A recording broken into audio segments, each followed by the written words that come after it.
Estamos comenzando una serie en Jonás capítulo 1. Mark nos dio el comienzo la semana pasada. Si no tiene una Biblia, tenemos Biblias azules enfrente de usted. Estamos en la página 774.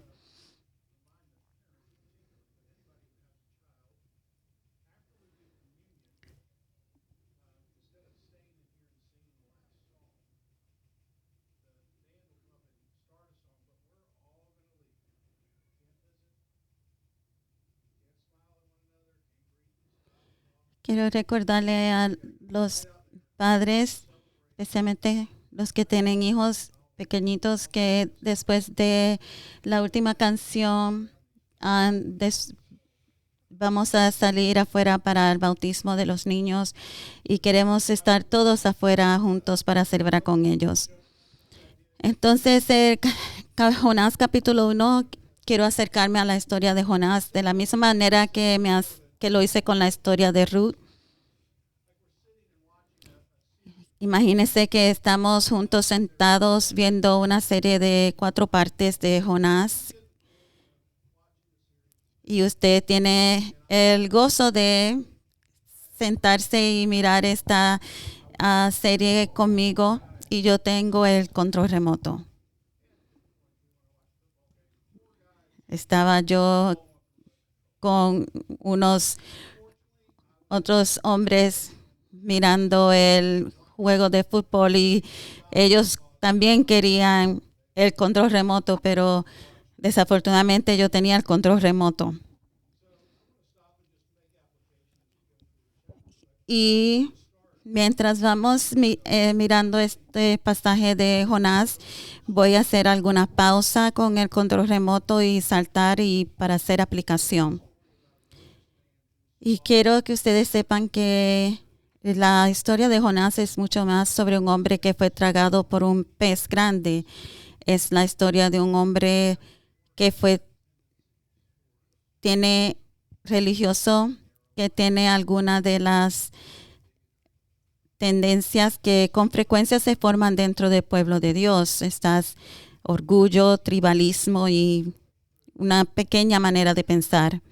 Tristemente, lo más sorprendente es una historia sobre un hombre religioso que hizo todo lo posible para resistirse a ser tragado por la gracia de Dios.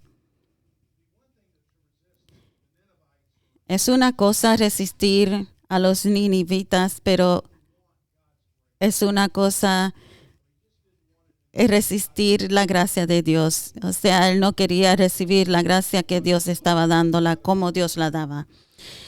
Vamos a leer Jonás 1.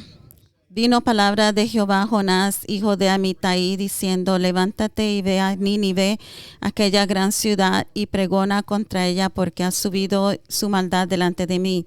Y Jonás se levantó para huir de la presencia de Jehová a Tarsis, y descendió a Jope, y halló una nave que partía para Tarsis, y pagando su pasaje entró en ella para irse con ellos a Tarsis, lejos de la presencia de Jehová.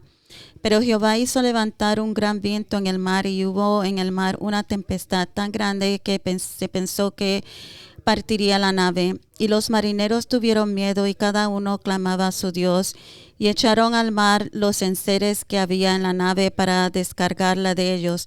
Pero Jonás había bajado al interior de la nave y se había echado a dormir. Y el patrón de la nave se le acercó y le dijo: ¿qué tienes, dormilón? Levántate y clama a tu Dios. Quizá él tendrá compasión de nosotros y no pereceremos. Y dijeron cada uno a su compañero: venid y echemos suertes para ver para que sepamos por causa de quién se nos ha venido este mal. Y echaron suertes, y la suerte cayó sobre Jonás. Entonces le dijeron ellos: decláranos ahora por qué nos ha venido este mal. ¿Qué oficio tienes? ¿De dónde vienes? ¿Cuál es tu tierra? ¿De qué pueblo eres? Él les respondió: soy hebreo y temo a Jehová Dios de los cielos, que hizo el mar y la tierra. Y aquellos hombres temieron sobremanera y le dijeron: ¿por qué has hecho esto? porque ellos sabían que huía de la presencia de Jehová, pues él se lo había declarado. Y le dijeron, ¿qué haremos contigo para que el mar se nos aquiete? Porque el mar se iba embraveciendo más y más. Y él les respondió, tomadme y echadme al mar, y el mar se os aquietará, porque yo sé que por mi causa ha venido esta gran tempestad sobre vosotros. Y aquellos hombres trabajaron para hacer volver la nave a tierra, mas no pudieron, porque el mar se había embravecido más y más contra ellos. Entonces clamaron a Jehová y dijeron, te rogamos ahora, Jehová, que no perezcamos nosotros por la vida de este hombre, ni pongas sobre nosotros la sangre inocente, porque tú, Jehová, has hecho como has querido. Y tomaron a Jonás y lo echaron al mar, y el mar se aquietó por su furor. Y temieron aquellos hombres a Jehová con gran temor, y ofrecieron sacrificio a Jehová e hicieron votos. Pero Jehová tenía preparado un gran pez que tragase a Jonás, y estuvo Jonás en el vientre del pez 3 días y 3 noches.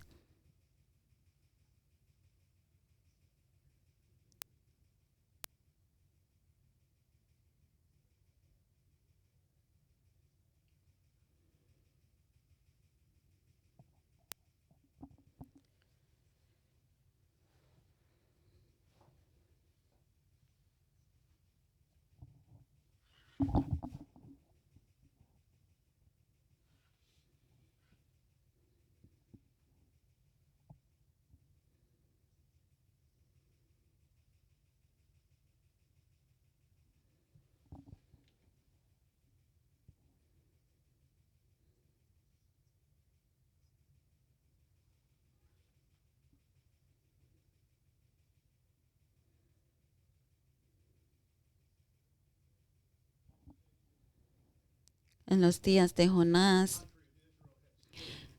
el pueblo de Israel había sido partido en 2 partes, dividido en 2 partes, la parte del norte y la parte del sur.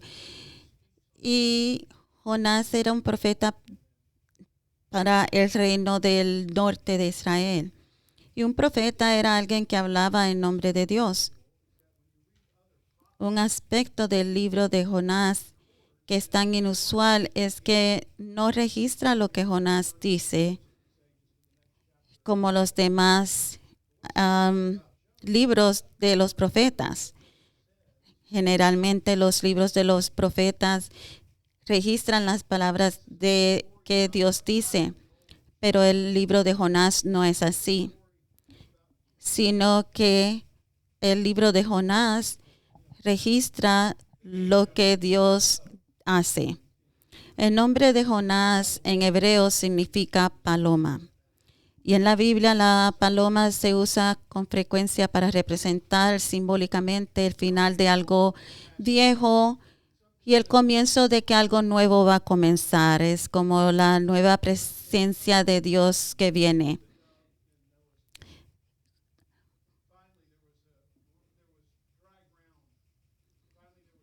Finalmente algo nuevo iba a pasar, una nueva creación, unas nuevas posibilidades. Recuerdan en el Nuevo Testamento, el Espíritu Santo vino sobre Jesús, es como en forma de una paloma. Es algo viejo va pasando y algo nuevo viene a suceder. Algo va sucediendo. Lo que descubrimos acerca de Jonás es que el nombre de Jonás, de paloma, no coincide con su comportamiento. Él se llama así como un seguidor de Dios, se refiere a sí mismo como alguien que teme a Dios, que fue llamado para hablar el nombre de Dios, para hablar algo nuevo, dar esperanza a la gente de Nínive, pero su comportamiento no va con su nombre, no coincide con su nombre. Así es Jonás.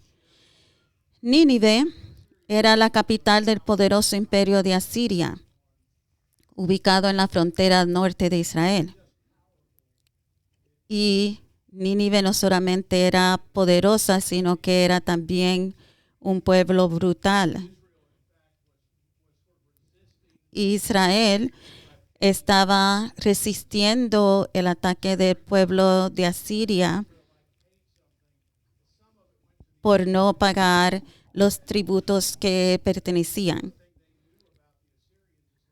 Lo que también sabían de Asiria era que cada vez que Asiria atacaba a los ciudadanos, ellos traían a los capturados enfrente a los ciudadanos de la ciudad y los despellajaban vivos. Entonces, si ustedes se pueden imaginar que el poder de los ninivitas, de los asirios, su brutalidad y su opresión crearon una lenta combustión de odio por parte de los israelitas.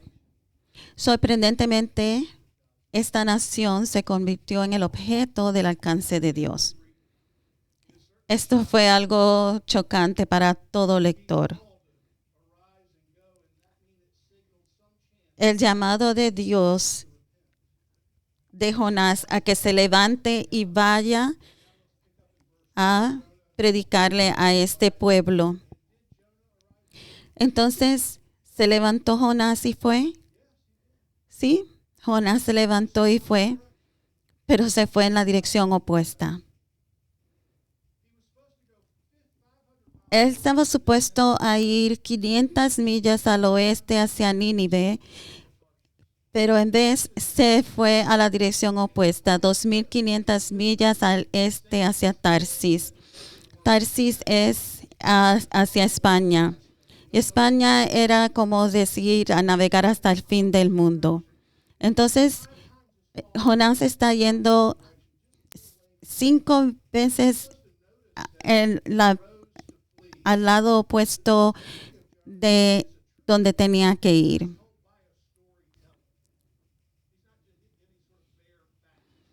Esta es la historia que está siendo dicha y que estamos mirando aquí en lo que Jonás se está levantando para huir.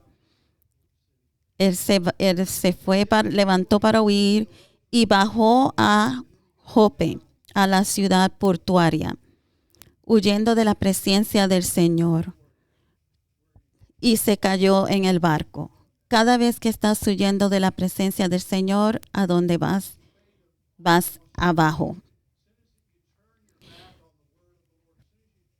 Cada vez que te vas lejos de la presencia de Dios, que te desvías de la palabra de Dios, ¿a dónde vas? ¿A qué lado vas? Vas para abajo.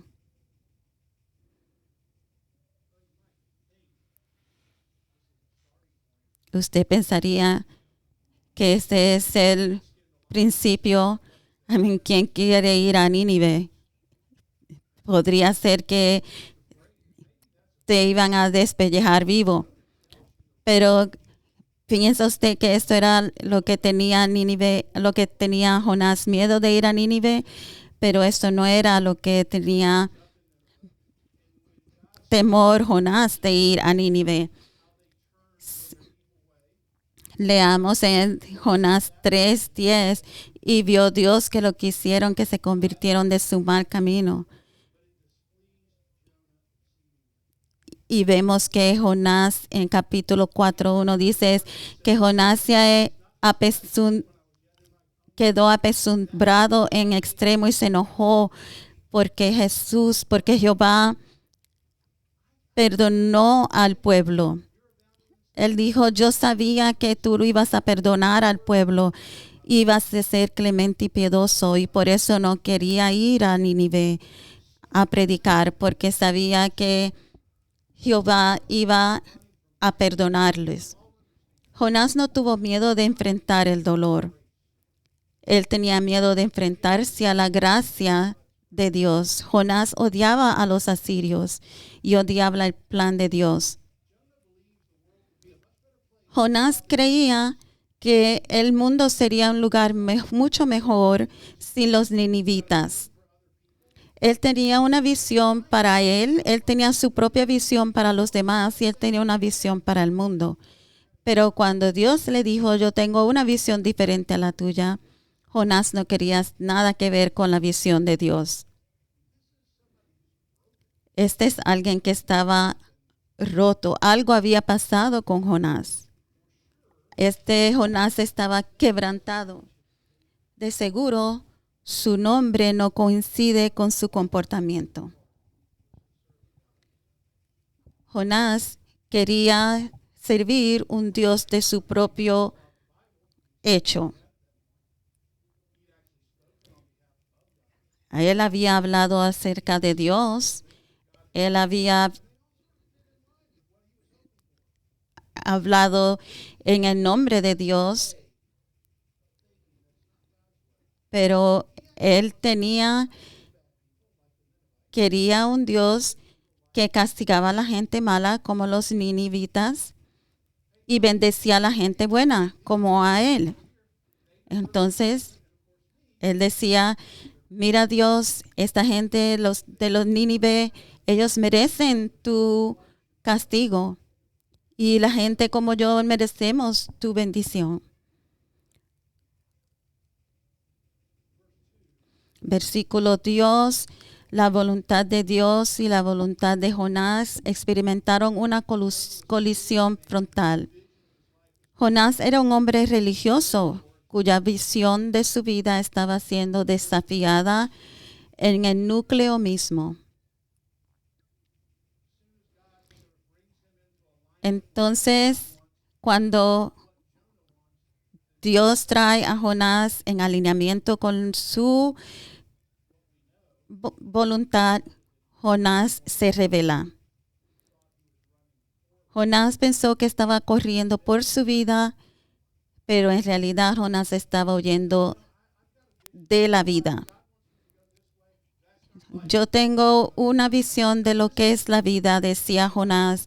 Yo voy por este lado y me voy a escapar.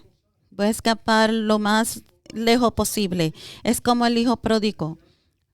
El hijo pródigo pensó que estaba escapando de su padre. ¿Recuerdan? El hijo pródigo estaba el hijo mayor y el hijo menor. Y el hijo menor pidió toda su fortuna y se fue lejos. Y entonces el hijo joven se llevó toda su fortuna y la malgastó. Y se la llevó ¿por qué razón? Para buscar vida. Y por un pequeño tiempo parece que había encontrado vida. Pero luego, cuando malgastó todo, parece que iba a encontrar la muerte.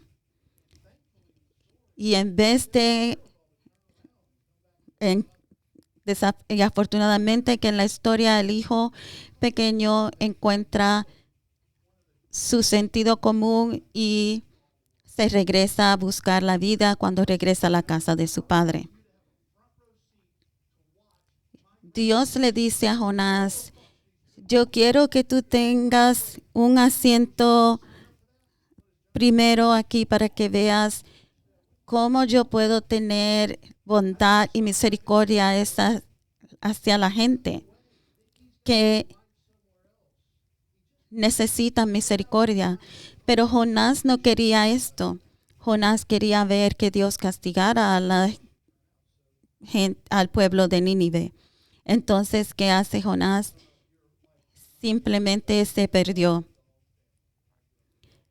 No sé si ustedes son como yo, pero yo crecí en una familia que ama a los perros. Entonces, cuando uno muere, íbamos al refugio y buscábamos otro. Entonces, cuando yo estaba en el séptimo grado, se nos murió un perro y elegimos ir a buscar otro perro, Shane. Shane era un perro mixto, de parte labrador y parte Rottweiler. Él era muy labrador negro, pero era tan tonto como una roca. Y era uno de estos perros que tenía mucha energía y cada vez que lo llevábamos afuera teníamos que amarrarlo porque él quería cada vez salir corriendo. Y nosotros vivíamos en una calle que era muy transitaria.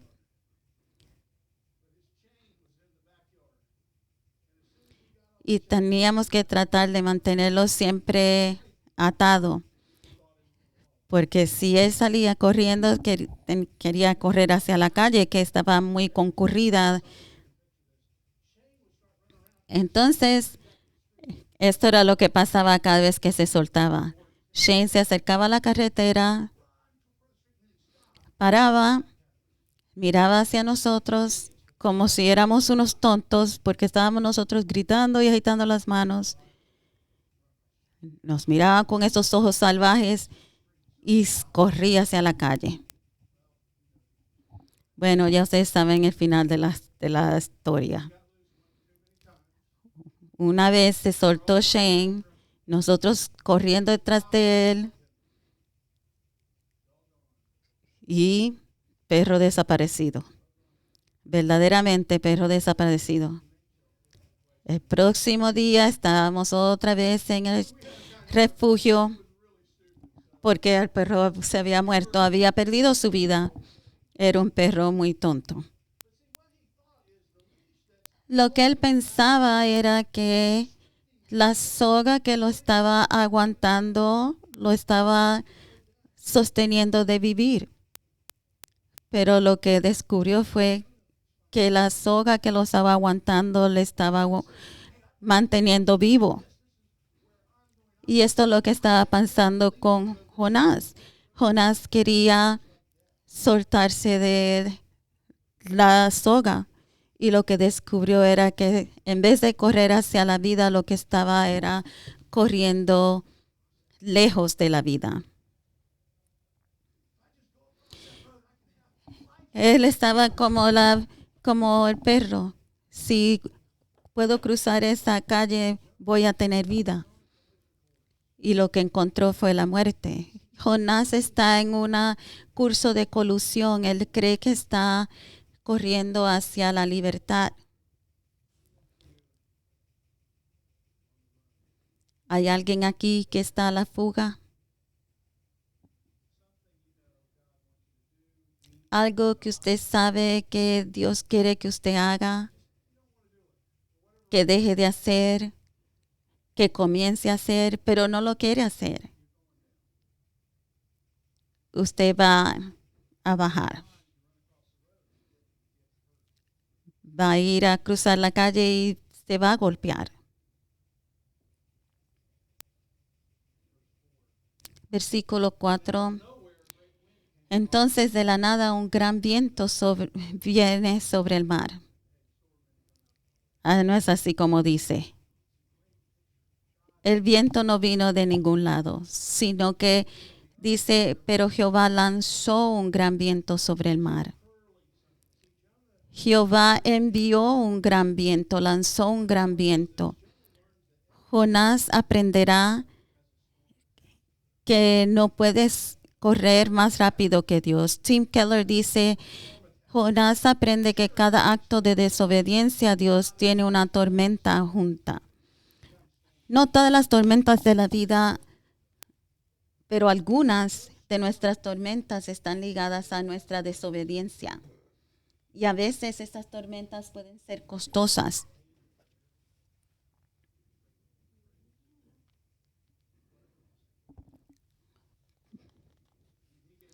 La desobediencia fue muy costosa. Él pagó una tarifa tan costosa, pero resultó ser más costosa de lo que él pensaba. Estoy seguro que usted lo notó, pero Jonás no fue lo único que pagó aquí el costo. Mire cómo el escritor lo puso. El barco comienza a pagar el costo también. La gente que están en el barco también están pagando un costo.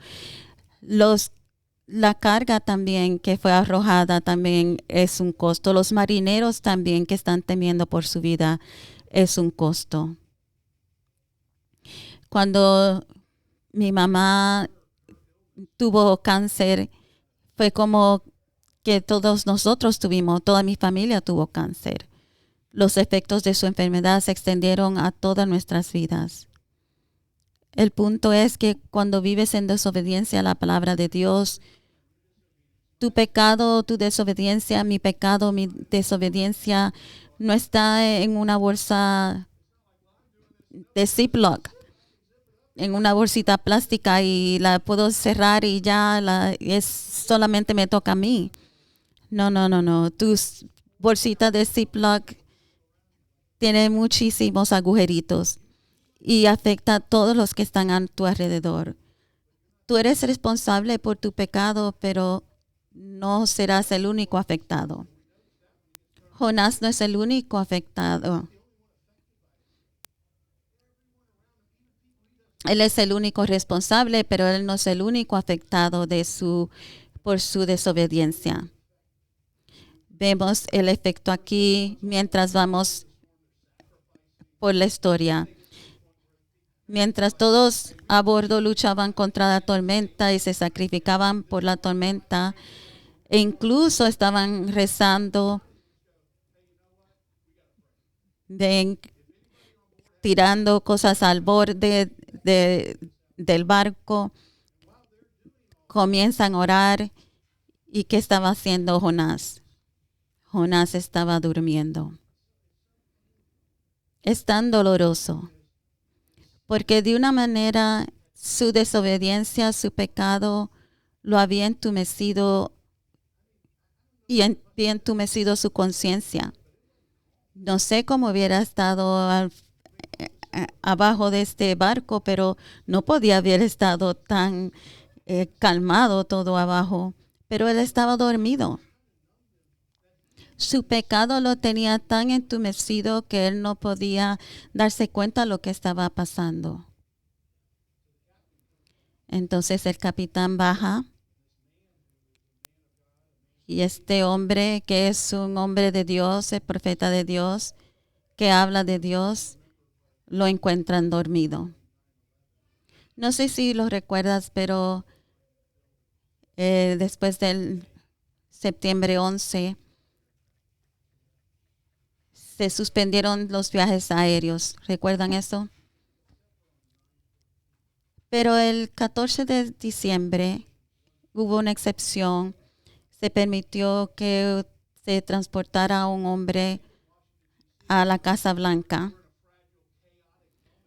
porque toda la gente en Washington, D.C. estaba en una situación frágil, caótica.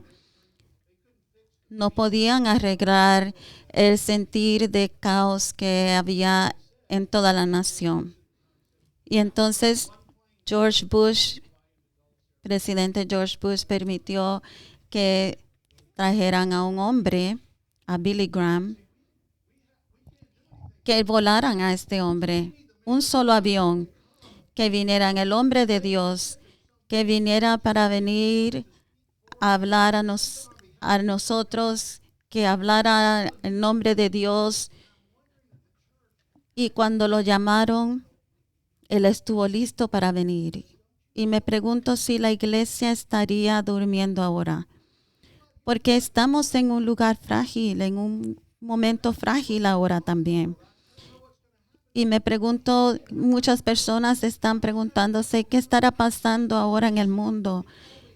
Me gustaría que hubiera alguien en el mundo, un hombre de Dios que nos pudiera orar, que pudiera clamar a Dios y pudiera decirnos en nombre de Dios qué está pasando hoy.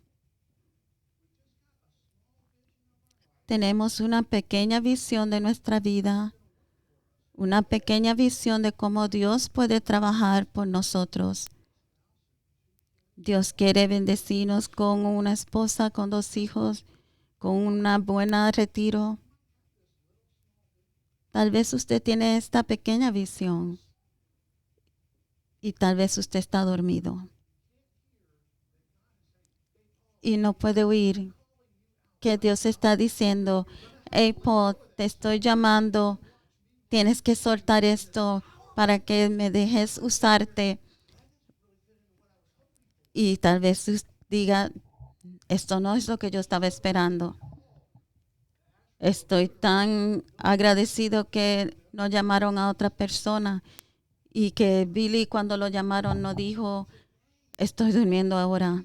No, hoy tal vez este momento es cuando Dios te llame y necesita a alguien que diga que no estoy durmiendo y que está listo para dejar la visión que tiene personalmente para sí mismo y seguir la visión que Dios tiene para usted y que Dios no lo encuentre durmiendo. Luego ellos echaron suertes y descubren que Jonás es la causa y la raíz y comienzan a hacerle una serie de preguntas. ¿Quién eres? ¿Qué estás haciendo? ¿De qué país vienes? ¿Quiénes son tu gente? Cuando usted lee esto, usted siente como que está él en una serie de ¿qué está haciendo? ¿Qué hiciste? Preguntas claves. ¿Quién eres? ¿Qué estás haciendo?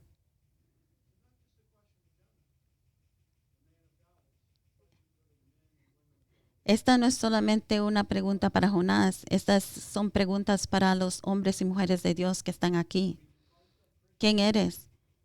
Ay, ¿te llamas ser un cristiano, un discípulo, un líder? ¿Qué estás haciendo?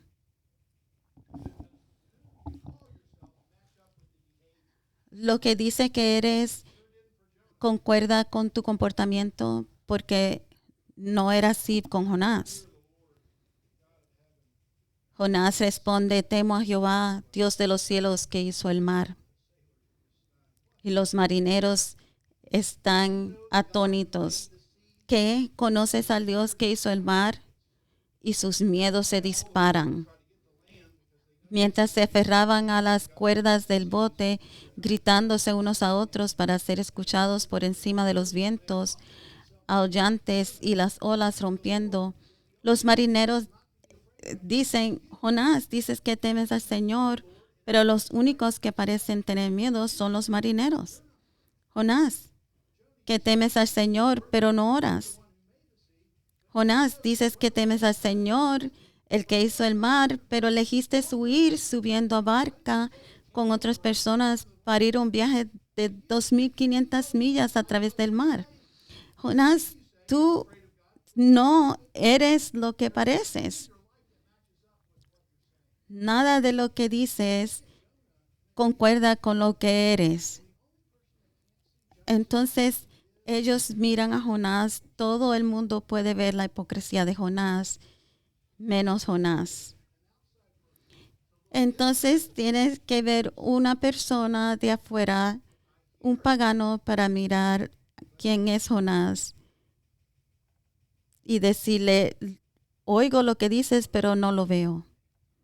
Y tú, y yo. Tus palabras coinciden con tu comportamiento. Sinclair Ferguson dice un comentario maravilloso sobre Jonás. Ella señala que hubo una pregunta que Jonás no contestó. ¿Cuál es tu ocupación? Él no contestó esta pregunta. Él no pudo decir yo soy el profeta del Señor. Su testimonio había sido silenciado porque ya Jonás no estaba seguro si era un verdadero siervo de Dios o no, porque donde no hay obediencia no puede haber seguridad. Wow. Donde no hay obediencia no puede haber seguridad. Parte de la tarifa que pagas de tu desobediencia es la pérdida de la seguridad. Llegaste a un lugar y dices, ¿estoy salvo? ¿Podría ser posible que soy salvo? Y quiero que me oigas decir que cuando eres desobediente, no pierdes tu salvación, pero pierdes tu seguridad.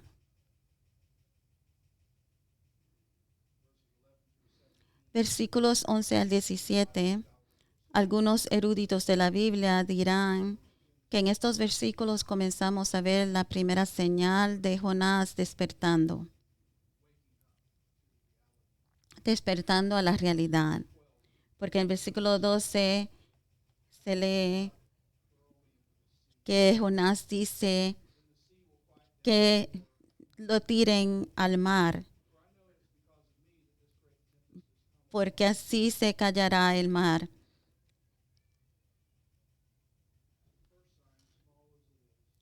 Esta pequeña señal, por pequeña que sea, él comienza a reconocer, a ver cómo Jonás comienza a ver a verse a él mismo. ¿Recuerdan a Noemí? Keith Keller dice que en medio de esta terrible, a menudo el primer paso para entrar a razón espiritualmente es cuando finalmente comienzas a pensar en alguien más que en ti mismo. Por esto Jonás dice, tíreme al mar. Mark habló de esto de Mateo 12, cuando Jesús dice, hay alguien aquí más grande que Jonás. Hay algunas comparanzas de Jonás y Jesús. Hay algunas diferencias, pero hay algunas comparanzas de seguro. Y esto es que yo veo que el mundo está en caos, pero es por tu desobediencia y por el pecado. Y para salvarte yo me arrojaré a mí mismo. Es lo que dice Jesús. Es por el pecado de Jonás que Jonás se tira él mismo para salvar a los del barco. Pero es por el pecado de nosotros que Jesús se tira.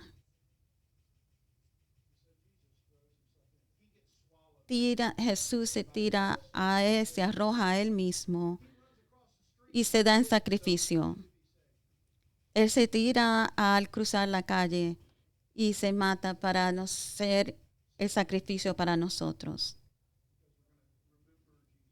Y por esto recordamos que Jesús fue arrojado a sí mismo a causa de nuestro pecado y desobediencia mientras tomamos comunión. Y mientras nos preparamos nuestros corazones para la comunión, quiero que recuerde estas cosas. Que te presentas, estás diciendo que soy un discípulo de Jesús. Que tu nombre coincide con tu comportamiento. ¿Hay algún lugar en el que te resistes o huyas de Dios? ¿Hay algo que Dios quiere que tú dejes de hacer? Piense de esto. ¿Estás dormido? ¿Estás dormido a tu propio pecado? ¿Es tu pecado que tú piensas que no afecta a nadie?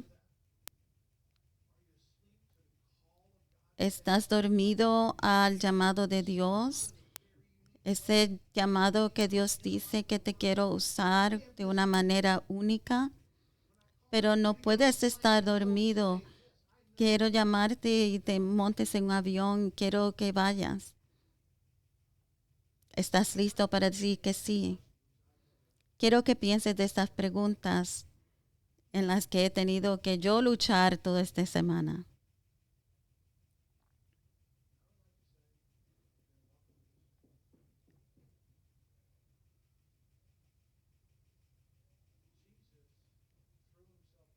Jesús se arrojó por ti y por mí.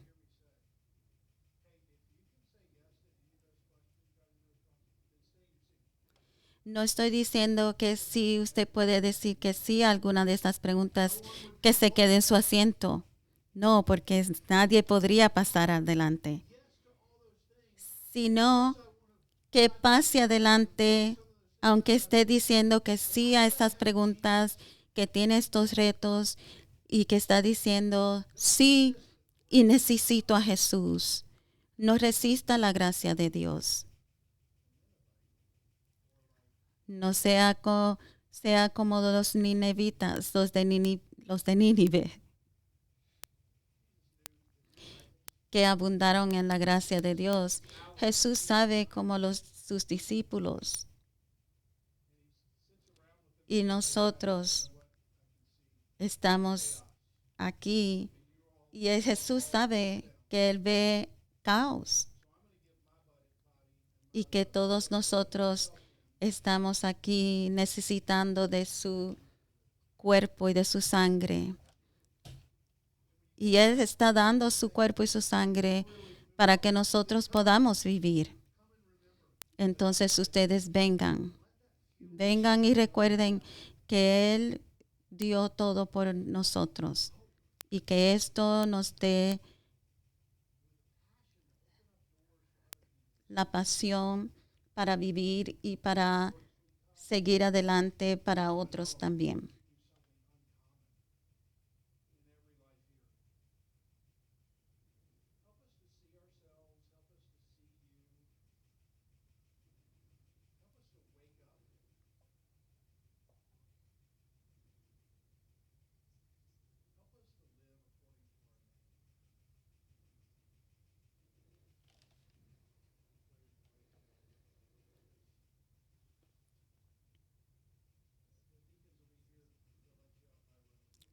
Los diáconos van a pasar para ayudarles a salir por asiento para tomar la cena.